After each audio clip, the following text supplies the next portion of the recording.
We're speaking today with Levon Guyumjan, and a question that's always perplexed me is, what is it about the male human? Why are we so attracted to the female? What is that? What causes that attraction between us? Okay, here is what it comes the fundamental question, to respond.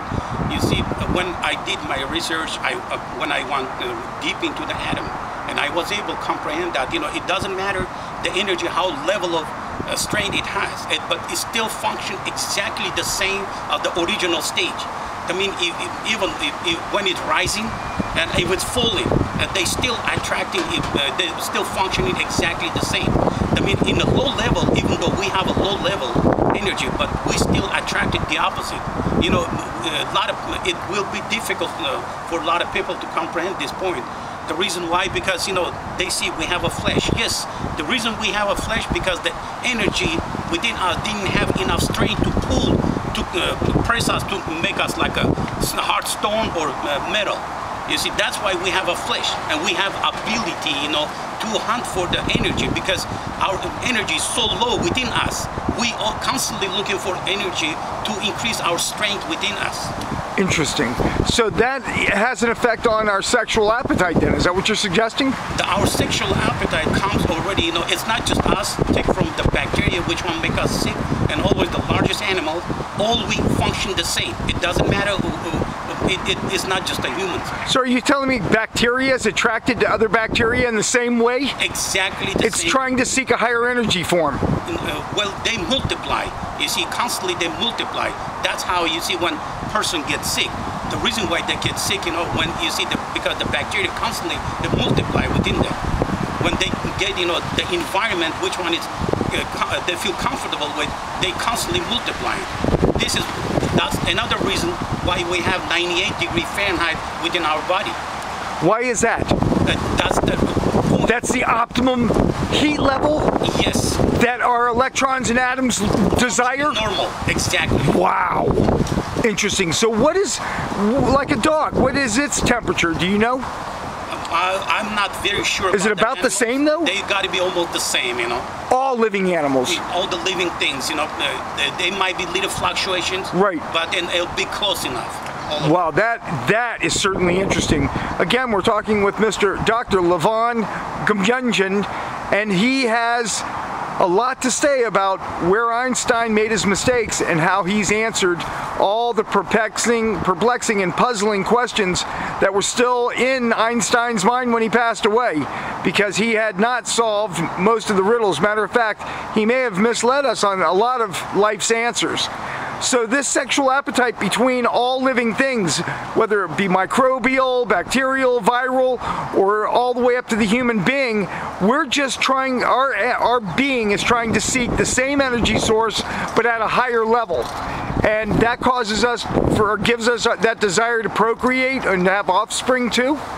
Actually, what is happening, it's not we desire to go into a higher level, but what exactly is happening, because our body doesn't have the ability to hold on to the energy.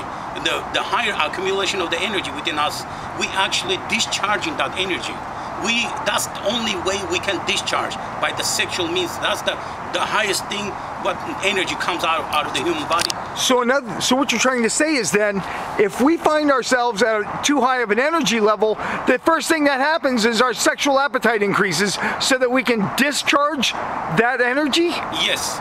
Another thing, it helps out to discharge energy. It's a physical work. But the physical work, no matter how much of a physical work you do, it won't take so much energy out of your body, how much it will take sexual means. And the third, the lowest level is the voice. Have you ever wondered, why, when sometimes you're yelling suddenly, you calm yourself down because, you release some energy out of your body. Wow, interesting. How does that energy build up in us? What causes it to build up in our bodies? When we eat the food, you see, we are, unbalanced energy. As a human being, we are unbalanced. When the energy, it increases, our body feel like we have too much of it, and it gets out of control. That's why we feel stressed out. We feel, we can control ourselves because the energy is too much. What happens, can you just imagine, you take, 10, like anything, 24 volt DC, Can you hook it up into 110 volt? Obviously, you won't be able to, because it will burn constantly on the spot. And this is what it happened. When within our body the energy level is increasing, and our body is malfunctioning. Like it's a way of it telling you, you have too much energy. You have to discharge that energy. So the first way that we discharge energy would probably be sexual, you're claiming. What's the second way that we would do it? The physical work. Physical work, and then the third would be to sing or scream. Yes. Interesting. Now that's very interesting.